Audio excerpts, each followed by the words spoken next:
प्रिय मित्रों, जय श्री राम एवं शुभ प्रभात। दोस्तों, आज हम अपने जीवन में जो कार्य करते हैं उससे संबंधित एक महत्वपूर्ण कार्य और होता है, उससे संबंधित बात करना चाहेंगे। दोस्तों, आप सभी लोग जानते हैं कि इस टाइम पितृपक्ष चल रहा है। पितृपक्ष में हमें अपने पितरों का श्राद्ध करना चाहिए। श्राद्ध का मतलब होता है श्रद्धा, और इस पक्ष का महत्व जो है बताया गया है कि जैसे दोस्तों देवताओं का दिन होता है, उस समय को आप देव पक्ष कहते हैं। और जैसे हमारे लोग दुर्गा अष्टमी में देवी देवताओं का पूजन, नौ दुर्गा की पूजा करते हैं।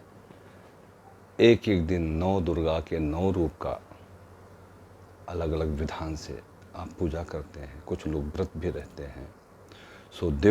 जैसे देवताओं का समय होता है, उस समय देवता पृथ्वी लोक में विराजमान होते हैं, और उनकी जब हम पूजा अर्चना करते हैं तो हमारे जीवन में बहुत कुछ अच्छा बीतता है, उनका आशीर्वाद मिलता है।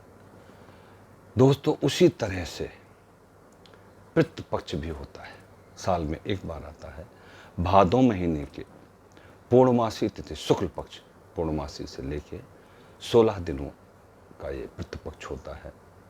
ऐसे समय में बहुत से लोग शुभ कार्य नहीं करते हैं और अपने पितरों को याद करते हैं। ये परंपरा बहुत पुरानी है, हमारे ऋषि मुनियों से ये परंपरा चली आ रही है कि अपने पितरों को याद करना चाहिए और उनको श्रद्धांजलि देनी चाहिए। दोस्तों, मैं पितरों का, माता पिता का महत्व बताना चाहता हूँ। देखिए, हर इंसान बगैर माँ बाप के पैदा नहीं हुआ है। तो जैसे भगवान गणेश का उदाहरण ले लें। एक बार जब शंकर जी ने अपने दोनों पुत्रों को बोला था कि आप ब्रह्मांड का चक्कर लगा के आओ, तब भगवान गणेश के विचार पे ध्यान दें। उन्होंने कहा था, माँ बाप से बड़ा इस संसार में कोई नहीं है, यही हमारे ब्रह्मांड है, यही हमारे सब कुछ हैं। और उन्हीं की परिक्रमा कर ली थी, और भगवान शिव ने उनको वही प्राथमिकता, वही वरदान दिया था। वो वरदान यह था कि जब भी इस धरती पे हिंदू रीति रिवाज में है, हिंदू रीति रिवाज में पैदा हुए लोग जब भी कोई शुभ कार्य करेंगे, जब भी कोई शादी ब्याह या घर का मुहूर्त, कोई भी शुभ कार्य करेंगे, तो सर्वप्रथम गौरी गणेश का पूजन किया जाता है। देखिए, माता पिता का उन्होंने कितना महत्व बताया हुआ है। तो मानो तो देव नहीं पत्थर, जैसे भगवान शिव के लिए या देवताओं के लिए कहा गया है, ऐसे तो मानो तो आपके माता पिता ही देव हैं। इसलिए पितृपक्ष का महत्व जो होता है, माता पिता, जिसके माता पिता नहीं रह गए हैं या परिवार में कोई भी मृत्यु को प्राप्त कर चुका है, उनकी अलग अलग तिथियों में अलग अलग बताया गया है कि उस दिन जिस तिथि में मृत्यु होती है, उसी तिथि में श्राद्ध और पिंडदान दिया जाता है। दोस्तों, हमारे धर्मों के अनुसार पिंडदान देने की बहुत पवित्र जगह हैं, जो हमारे तीर्थ स्थल भी हैं। गया है प्रथम सबसे उत्तम स्थान माना है, गया में पिंडदान देते हैं, तो उसका बहुत बड़ा महत्व है। और हमारा हरिद्वार, काशी, बहुत सारे ऐसे तीर्थ स्थल हैं जहाँ पिंडदान दिया जाता है। लेकिन यह भी विधान है कि पिंडदान आप अपने घर पे भी चावल को पका के उसमें तिल और जो है दूध, शहद, घी, ये सब डाल के एक पिंड बनाएं और उसका विधि पूर्वक पिंडदान करें। और अपने माता पिता को, श्राद्ध का मतलब हुआ श्रद्धा से आप उनको याद करें। उत्तर भारत में तो ये बहुत ही प्रमुखता से मनाया जाता है। लोग ऐसे समय पे 16 दिन तक देखिए, एक तिथि में उनके माता पिता का जिस दिन देहांत होता है उस तिथि को पकड़ के उनका श्राद्ध करते हैं। लेकिन उनके पिता मतलब हमारे पितरों का श्राद्ध होता है।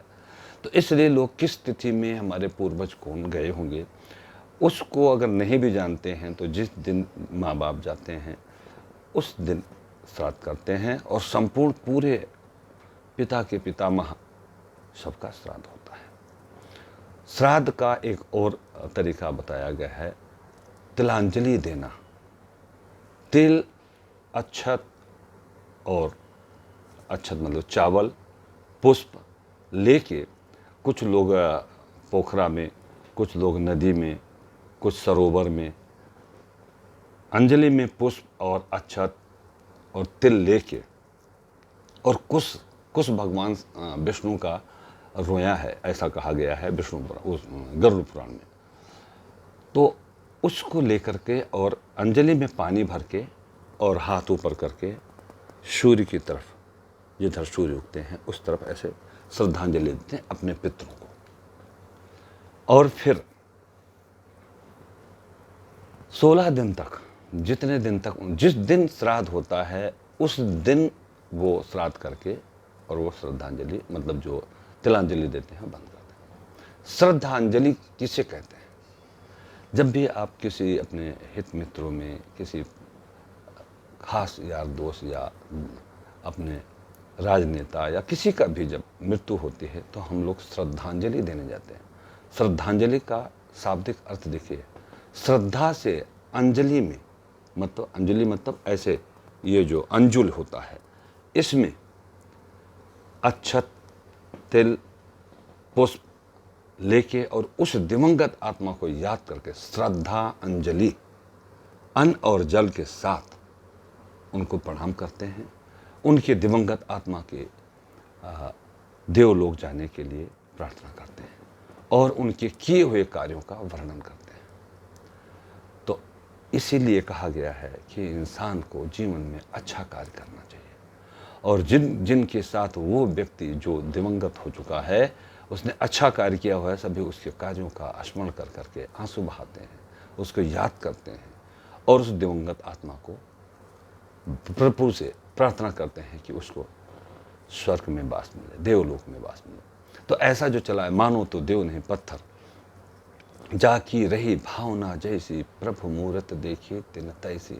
अगर आप इस पितृपक्ष में अपने पितरों को याद करके श्रद्धा सुमन अर्पित करते हैं, पूजा अर्चना करते हैं, श्राद्ध करते हैं, श्रद्धा से उनको याद करते हैं, तो आपके ऊपर हमारे पितृ जो देवलोक गए हैं या नहीं भी गए हैं, किसी भी आत्मा हैं, उनकी आत्मा, उनका अंश हमको आशीर्वाद देता है और हम वो आशीर्वाद फलीभूत है। मानिए तो, नहीं तो मानते कोई बात नहीं है। तो दोस्तों, इसीलिए पितृपक्ष का बहुत बड़ा महत्व है हमारे जीवन में। हमें अपने पितरों का श्राद्ध करना चाहिए। भादों महीने में ही होता है, शुक्ल पक्ष से 16 दिन तक का होता है। तो दोस्तों, हमारे ऐसे ऐसे कर्मकांड हैं जिसमें हम अपने सभी को याद करके और जीवन जीते हैं। जिसके माता पिता नहीं रह गए हैं उन पे पंडित से पूछ लेंगे तो वो तिथि बताते हैं किस दिन। जो अकाल मृत्यु होती है उनकी चतुर्थी को श्राद्ध करते हैं। दोस्तों, आपका दिन शुभ हो। जय श्री राम।